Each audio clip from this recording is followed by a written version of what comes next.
श्रीमते रंगरामानुज महादेशिकाय नमः। श्रीमते श्री वराह महादेशिकाय नमः। श्रीमते वेदांत रामानुज महादेशिकाय नमः। श्री वेलुक्कुडी कृष्णन स्वामी तिरुवडिगले शरणम। वेदांत लक्ष्मण मुनीन्द्र कृपातपोदम तत्पाद युग्म सरसीरुहभृंगराजं त्रयन्त युग्म कृतपूरी परिश्रमं तम श्रीरंगलक्ष्मणमुनिं शरणं प्रपद्ये। श्रीमते रंगरामानुज महादेशिकाय नमः। श्रीमते रंगरामानुज महादेशिकाय नमः। இன்னைக்கு நம்ம பார்க்க போற தலைப்பு நீரஜ நயனனின் நியதியும் நீர்மையும். இந்த ஆடியோவை இறுதி வரை கேளுங்கள். இயற்கையை கடவுளால் மாற்ற முடியுமா? காலப்பயணம் சாத்தியமா? டைம் டிராவல் பாசிபிளா என்ற பதிலை அறிவோம். இயற்கை மூலப்பிரகிருதியில் இருந்து பஞ்சபூதத்தினால் உருவாக்கப்பட்டது. அதில் நிலம், நீர், நெருப்பு, காற்று, ஆகாயம் என்ற மூலக்கூறுகள் அடங்கும். அந்த மூலப்பிரகிருதி யாருக்கு அடங்கும்? இந்த பஞ்சபூதத்திற்கு அப்பாற்பட்டவனான பரம்பொருளான ஸ்ரீமன் நாராயணனுக்கே அடங்கும். முதலில் நாம் இயற்கையின் தன்மையை பற்றி அறிவோம். தன்மை என்ற சொல்லிற்கு ஸ்வபாவம் என்ற வடமொழியில் பெயர். ஒரு பொருளுக்கு ஒன்றுக்கும் மேற்பட்ட ஸ்வபாவம் இருக்கலாம். நெருப்பின் தன்மை சூடு, அதாவது உஷ்ணம். தண்ணீரின் தன்மை குளிர்ச்சி, அதாவது சீதளம். நிலத்தின் தன்மை தாங்குதல், அதாவது தாரணா. காற்றின் தன்மை உயிர் கொடுத்தல், அதாவது பிராணன். ஆகாயத்தின் தன்மை நிறைந்திருத்தல், அதாவது வியாபகத்துவம். ஸ்ரீராமன் சமுதிரத்தை வழிவிடச் சொல்லி தர்பை புல் மீது சயனித்து திருப்புல்லானை சேது கடற்கரையில் 3 நாள் உபவாசம் இருக்கிறார். விரதத்தை மதிக்காததினால் ஸ்ரீராமர் கோபத்தை வரவழைத்துக் கொள்கிறார். இங்கு புரிந்து கொள்ள வேண்டியது, தன்னுடைய வேண்டுகோளுக்கு பதில் அளிக்காததால் கோபம் கொள்ளவில்லை. சாஸ்திரத்தின்படி தர்மத்தை கடைபிடித்தும் ஏன் பலன் அளிக்கவில்லை என்று தர்மத்தை நிலைநாட்ட வந்த ஸ்ரீராமன் கோபித்துக் கொள்கிறார். ராவணன் செய்த தவத்திற்கு பலன் உண்டு என்றால் தான் கடைப்பிடித்த விரதம் என்ற தர்மத்திற்கும் பலன் உண்டுதானே? இல்லை என்றால் தர்மம் பொய்த்துவிடும். அவதாரத்தின் முக்கிய நோக்கமே தர்மத்தை நிலைநாட்டுவதுதானே. பிறகு ஸ்ரீராமர் கடல் நீரை பற்றடிக்க செய்து விடுவேன் என்றார். சமுத்திரராஜனோ பயத்தில் அடைக்கலம் கேட்கிறார். இங்கு விசித்திரம் என்னவென்றால், சமுத்திரராஜனிடம் அடைக்கலம் கேட்டது ராமர், ஆனால் சமுத்திரராஜனுக்கு அடைக்கலம் கொடுப்பதோ அதே ராமர் தான். அதேபோல் சுக்ரீவனிடம் அடைக்கலம் கேட்டது ராமர், ஆனால் சுக்ரீவனுக்கு அடைக்கலம் கொடுப்பதோ அதே ராமர் தான். இதைதான் சுவாமி தேசிகன் சரண்ய லட்சணம் சரணாகத லட்சணம் என்கிறார். சரண்ய லட்சணம் என்றால் அடைக்கலம் கொடுக்கக்கூடியவர் மிகவும் பெரியவராக இருக்க வேண்டும். சரணாகத லட்சணம் என்றால் அடைக்கலம் அடைபவர் கொடுப்பவரை காட்டிலும் சிறியவராக இருக்க வேண்டும். இங்கு ராமர் சமுத்திரராஜனை விட பெரியவர் என்பதால் ராமர் செய்த சரணாகதி பலிக்கவில்லை. விபீஷணன் ராமரை விட சிறியவர் என்பதால் விபீஷணனின் சரணாகதி பலித்தது. ஸ்ரீமத் ராமாயணம் 22வது சர்க்கம் 25வது ஸ்லோகத்தில் சமுத்திரராஜன் ராமரிடம் தெரிவிக்கிறார், பிருத்திவி வாயுராகாசம் ஆபோ ஜோதிச்ச ராகவः ஸ்வபாவோ சோம்ய திஷ்டந்தி சாஸ்வதம் மார்க்கம் ஆஸ்ரிதாக. ஓ ராகவா, இந்த பூமி, காற்று, ஆகாயம், நீர், வெளிச்சம் எல்லாம் அது அப்படியே தனக்கிட்ட பாதையில் இயங்கும். அதுவே அதன் தன்மை. பூமியை யாரோ ஒருவர் பம்பரம் போல் சுற்றி விட்டது போல சுற்றி கொண்டே இருக்கிறது. பம்பரம் நின்றால் என்னவாகும்? இயக்கம் நின்றுவிடும். அதே சர்க்கத்தில் 26வது ஸ்லோகத்தில் தத் ஸ்வபாவோ மம அபி ஏஷயத் அகாதோ அகம் அப்ளவக விகாரஸ்து பவேத் ராத ஏதத்தே பிரவதாமி அகம். சமுத்திரராஜன் மேலும் கூறுகிறார், நான் குழி ஏற்படுத்தி வழிவிட்டால் அது இயற்கைக்கு புறம்பாகிவிடும். ஆனால் கிருஷ்ண அவதாரத்தில் கண்ணன் தெய்வம் என்று அறிந்தபின் யமுனை வழிவிட்டதே, தண்ணீர் எப்படி தன் தன்மையை மாற்றி வழிவிட்டது? சமுத்திரராஜன் ஏன் அப்படி சொன்னார் என்று யோசித்தேன். ராமர் கடவுள் என்று தெரிந்துவிட்டது, இனி வழிவிட வேண்டியது தானே. ராமரின் மிரட்டலுக்கு பிறகும் வழிவிடாமல் இருந்ததின் காரணம் என்ன? அதே சமயம் திருப்புல்லானியில் பாலம் கட்டுவதற்கு உதவியாக அலையை குறைத்துக் கொள்கிறேன் என்று சமுத்திரராஜன் சொன்னதின் பின்னணி என்ன? சற்று காலத்தை கடந்து சென்றால் காரணத்தை அறியலாம். 10வது சர்க்கம், உத்தரகாண்டம். ராவணன் பிரம்மாவை நோக்கி வரம் கேட்கிறான். சுபர்ண நாக யக்ஷானாம் தைத்ய தானவ ரக்ஷசாம் அவத்யோகம் பிரஜாத்யக்ஷ தேவதானாம் ச சாஸ்வத நாஹி சிந்தா மமான் ஏஷு பிராணீஸ்வ மரபூஜித திருணபூதா ஹிதே மன்யே பிராணினோ மானுஷாதய. சுபர்ண அதாவது பறவைகளின் ராஜாவான கருடப் பறவை இனம், நாக இனம், யக்ஷ இனம், கந்தர்வ இனம், ராட்சச இனம், இவைகளால் மரணம் நிகழக்கூடாது என்று கேட்டான். அதே சமயம் மனுஷர்கள் மற்றும் பிராணிகளை பற்றி நான் கவலைப்பட்டதே இல்லை. எனக்கு அவர்கள் வெறும் கிள்ளு கீரைக்கு சமானம், புல்லை நசுக்குவது போல் நசுக்கி விடுவேன் என்றான் ராவணன். பிரம்மா தந்தோம் என்று சொல்லி மறைந்து விட்டார். இதை காரணமாக வைத்துத்தான் ராமர் தன்னை மனிதன் என்று பறைசாற்றிக் கொள்கிறார். யுத்தகாண்டம் 105வது அத்தியாயம் 10வது ஸ்லோகத்தில் ராமர் சாதிக்கிறார், ஆத்மானாம் மானுஷம் மன்யே ராமம் தசரதாத்மஜம் யோகம் யஸ்ய யதச்சாகம் பகவாம்ஸ்தத் அப்ரவீத்துமே. அதாவது தசரதனின் மைந்தனான என் பெயர் ராமன், நான் என்னை மனிதனாகத்தான் நினைத்து கொள்கிறேன் என்கிறார். ராவணனுக்கு பிரம்மா வாரி வாரி வழங்கிய வரத்தை நிறைவேற்றுவதற்காகவே ராமபிரான் தன்னை மனிதன் என்று கூறிக்கொள்கிறார். இல்லை என்றால் பிரம்மாவின் வரம் பொய்த்துவிடும், ராவணனின் சாஸ்திரத்தின்படி செய்த தவமும் பொய்த்துவிடும். இதிலும் ஒரு ஆச்சரியம் என்னவென்றால், இதை ராமர் பிரம்மாவிடமே கூறுகிறார். பிரம்மாவோ இல்லை இல்லை, நீ கடவுள்தான், மனிதன் போல் நாடகம் நடத்தி சீதா பிராட்டியை விலக்கிவிடாதே என்று வாதாடுகிறார்.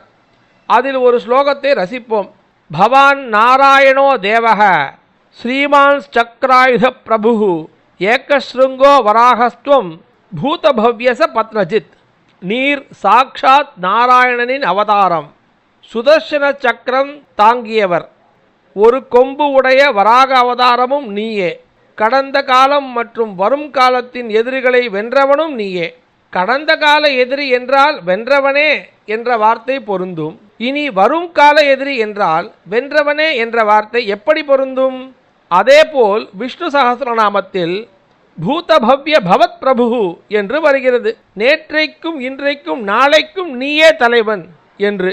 இதிலிருந்து விஷ்ணுவின் அவதாரம் காலச்சக்கரத்தை கடந்தது என்று புரிந்து கொள்ள முடிகிறது. ஸ்ரீ மகாவிஷ்ணு இனி வரப்போகும் நிகழ்வுகளையும் முன்கூட்டியே தீர்மானித்து விடுகிறார்.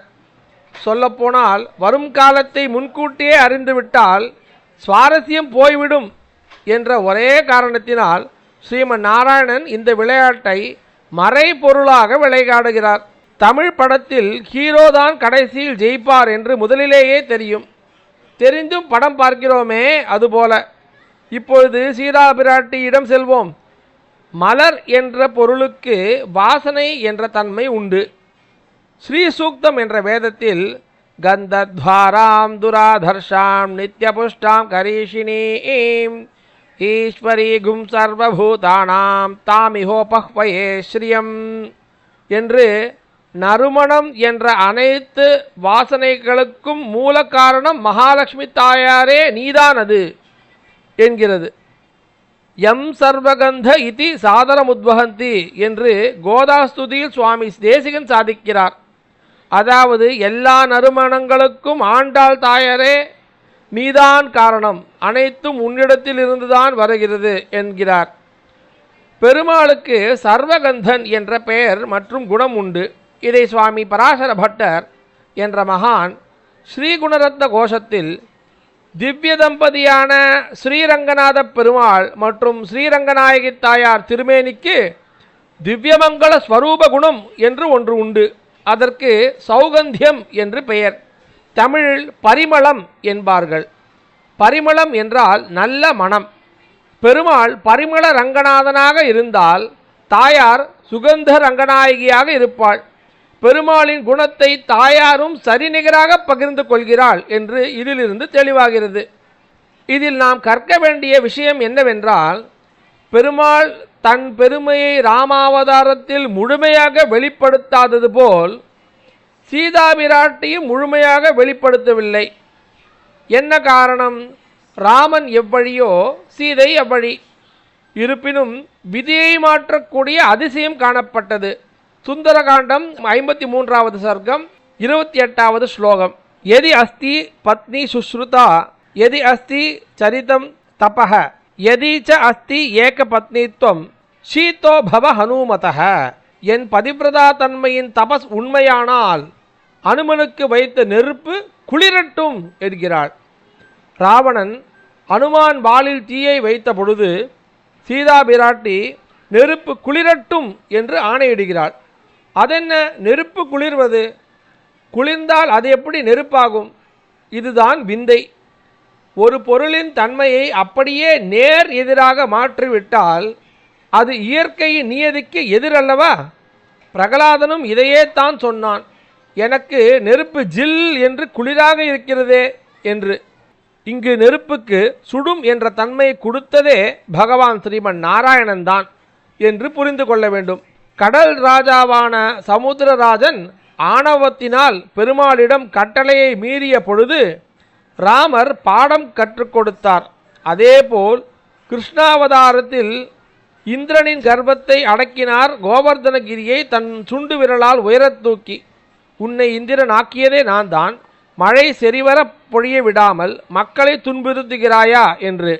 ஆனால் இங்கு சீதா பிராட்டி தன்னால் நெருப்பை ஐஸ் கட்டியாக்கி விட முடியும் என்று கடவுளின் தன்மையை நிரூபித்து விட்டாள். நெருப்பு நல்லவர்களை சுட்டுவிடக்கூடாது என்பதற்காக. நமக்கு இன்னொரு கேள்வியும் எழலாம். இது அனைத்தும் பெருமாளின் ஆணையினால் இயங்குவதுதானே. திடீரென்று மாறு என்றால் எப்படி மாற முடியும்? இதை நாம் மகாபாரதத்தில் கண்ணன் போதாயன அமாவாசை தர்ப்பணம் நிகழ்விலும் கண்டோம். சூரியனும் சந்திரனும் கேட்கிறார்கள், கண்ணா, நீ இட்ட கட்டளைப்படிதானே நாங்கள் நடந்து வருகிறோம், நாளைதானே அமாவாசை, இன்றைக்கே அமாவாசை என்கிறாயே.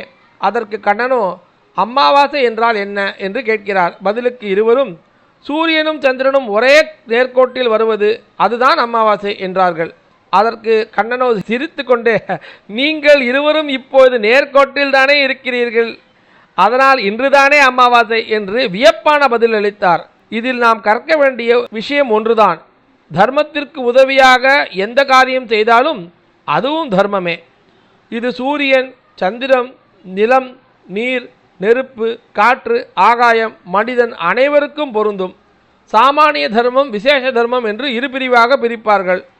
எளிமையாக சொல்ல வேண்டுமென்றால், ஒரு தர்மத்தை செய்தால் அந்த செயலினால் அடுத்தவர் மனம் புண்படும் என்றால் அந்த தர்மத்தில் இருந்து விலகுவதும் தர்மமே. பீஷ்மர் திரௌபதியை காப்பாற்றுவதற்கு பதிலாக வரட்டு ராஜ தர்மத்தை கடைபிடித்ததே அவரின் தவறாகும். இதைத்தான் கண்ணன் ஒவ்வொரு முறையும் தெளிவுபடுத்த விரும்புகிறார். இதையே தான் ராமானுஜரான உடையவரும் திருக்கட்சி நம்பிகள் விவகாரத்தில் தெளிவுபடுத்தினார். ஸ்ரீவைணவன் மனம் புண்படுமே, ஆனால் அந்த தர்மம் விலக்கத்தக்கதே. சீதா பிராட்டி ஒரு தாய் தன் குழந்தைக்காக எப்படி துடிப்பாளோ அப்படி துடித்தாள் அனுமனுக்காக.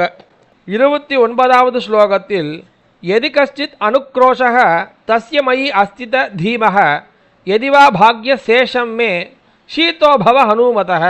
என் ராமனுக்கு என் மீது துளியும் கருணை இருந்தால், எனக்கு பாக்யம் என்று ஒன்று மீது இருந்தால் அனுமனுக்கு வைத்த நெருப்பு குளிரட்டும் என்கிறாள்.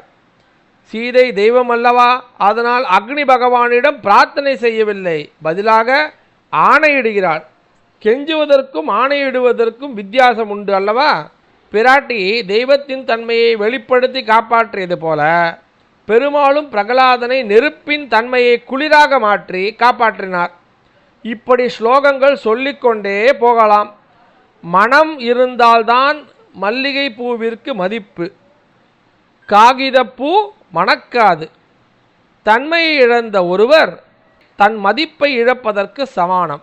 நாம் நம் தன்மையை எக்காரணத்தினாலோ இழந்தோம் என்றால் பெருமாள் நம் அகந்தையை அழிக்கின்றார் என்று பொருள். சுட்டால்தான் அது தீ, கர்ஜனை செய்தால்தான் சிங்கம். காஃபி என்றாலே சூடாகத்தானே இருக்க வேண்டும். இதைத்தான் சுவாமி தேசிகன் ஆகார நியமத்தில் தன்மையை இழந்த உணவுப் பொருளை சாப்பிடக்கூடாது என்கிறார்.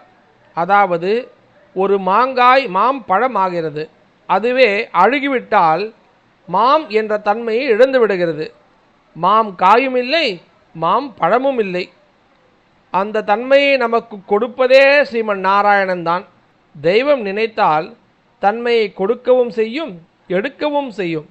ஸ்ரீமதே ரங்கராமானுஜ மகாதேசிகாய நமஹ. ஸ்ரீமதே ஸ்ரீ வராக மகாதேசிகாய நமஹ. ஸ்ரீமதே வேதாந்த ராமானுஜ மகாதேசிகாய நமஹ. ஸ்ரீ வேலுக்குடி கிருஷ்ணன் சுவாமி திருவடிகளே சரணம்.